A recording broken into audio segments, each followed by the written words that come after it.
Fel rhan o llun i ni, nhw'n aelod o weithgor y cyfrifoldebau trawsgriglaidd yn edrych ar lythrennedd, rhifedd a chymwysedd digidol. Mae'n dipyn o randdeiliad gwahanol yn gweithgor ni, sef ysgolion cynradd, uwchradd, aelodau consortiwm ac aelodau o Estyn. Mae cael aelodau Estyn wedi bod yn werthfawr i'r broses mwyn sicrhau bod ni'n gweld yr arfer sy'n dda eisoes o fewn y cwricwlwm presennol yn ogystal ag edrych ar yr agweddau sydd angen datblygu ymhellach.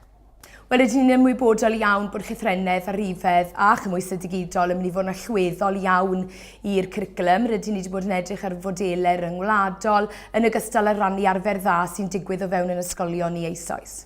Ail llunyn nawr wrth gwrs wedi dechrau.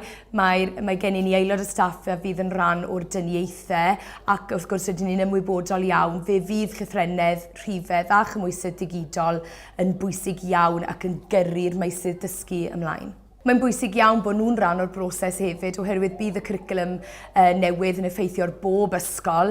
Rydyn ni wedi dechrau'n barod pan roedden ni'n ail gynllunio ac yn edrych ar sut fydden ni'n mynd ati i ymgymryd yr cwricwlwm o fewn yn ysgol. Fe wnaethon ni wahodd ysgolion eraill leol i ymuno gyda ni.